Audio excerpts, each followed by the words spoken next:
What happens when a state uses silence as a strategy?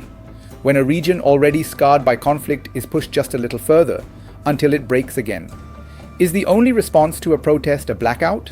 When the cries of the people are not answered with justice, but with shutdowns, surveillance, and suppression? This isn't just a policy failure. This is Manipur, and the Indian state is at war, not with an enemy, but with its people. On Sunday, 8th of June 2025, the arrest of a key commander of Arambai Tengol, Kanan Singh, triggered fresh unrest across the Imphal Valley. Kanan Singh is a prominent figure in Manipur's ongoing ethnic turmoil. A former head constable in the Manipur Police's Special Commando Unit, he was suspended in February 2024 and later rose to become the self-styled army chief of Arambai Tengol, a radical Meitei militia. In Manipur's polarized climate, Singh is seen by supporters as a defender of Meitei interests and by many others as a central figure in the escalation of violence. Protests erupted, not because Singh was above the law, but it was about a pattern of selective action, ethnic targeting, and official silence when Meitei lives were being lost. For a year, they begged for justice, and when it came wrapped in irony. And how did the Indian government respond? By punishing the people. For 5 full days, Manipur is set to be cut off from the world. Mobile internet services are suspended across the state.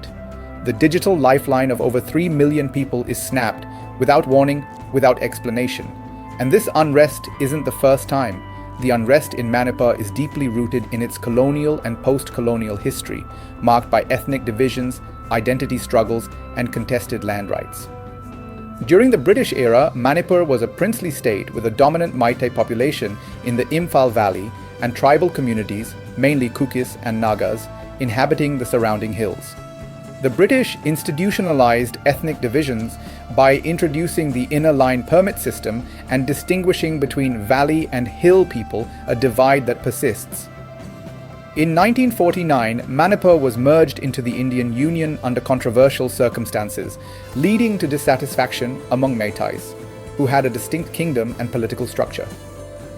Over the decades, insurgent movements like the UNLF and PLA, mostly Meitei groups, and NSCN, a Naga group, emerged, demanding autonomy or independence.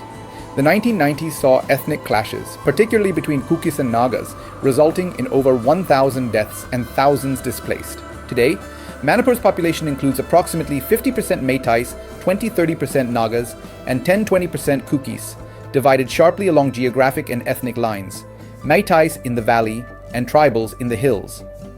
The flashpoint for the recent violence was the Meitei community's demand for scheduled tribe status, opposed by tribal groups who fear losing their land rights. On May 3, 2023, a tribal solidarity march led to violent clashes, burning of homes, and over 200 deaths, with more than 60,000 people displaced and hundreds of villages destroyed. Internet bans, curfews, and military deployments followed, but peace remains fragile. The state government's actions, including anti-drug drives and evictions in hill areas inhabited by Kukis, are viewed by many as biased. This unrest is a culmination of long-standing ethnic grievances, colonial-era administrative divisions, and post-independence policies that failed to create an inclusive and balanced governance framework. Manipur has faced over 150 days of internet shutdowns since May 2023, making it one of the longest-running shutdowns in a democracy in recent history.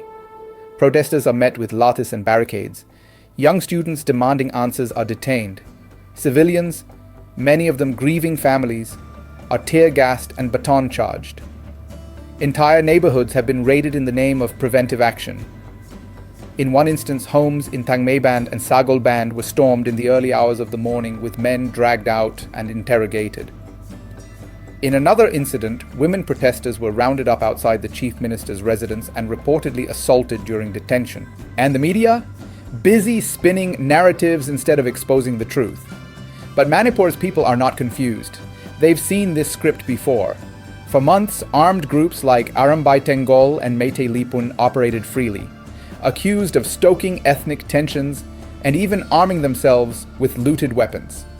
And yet, not a single coordinated crackdown was launched, not until now. Not until the government needed a scapegoat to pacify headlines. Not until it could appear neutral by arresting just one man, while continuing to ignore the hundreds of others, the lynch mobs, the killers, the looters, walking free. The stories from Manipur since the unrest in 2023 have really shocked the world, such as that of Mamang Vaifei, a father of 5, who hid in the forest for 3 nights after Meitei mobs attacked and burned his village, destroying nearly 92 homes. He and 23,000 others were evacuated to army camps, or that of Arabam Alemla, a Naga woman married to a Meitei who fled during the May 3rd violence.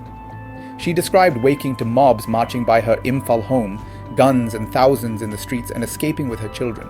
The crisis in Manipur is not just a regional conflict, it is a national moral challenge. Instead of addressing the root causes or supporting healing, the central government has responded with force, internet shutdowns and arrests, silencing dissent rather than engaging with it. Yet grief, memory, and resistance cannot be blocked. The people of Manipur are not asking for privilege. They are demanding justice, dignity, and the right to protest without fear. Their calls have been met with erasure, not empathy. This raises critical questions about India's democratic integrity. What kind of democracy suppresses a state in crisis? And what kind of justice is selective? Manipur's people are no longer waiting. They are speaking out, organizing, and documenting their truth. The world is watching. This is not only Manipur's moment, it is a test of India's democratic values.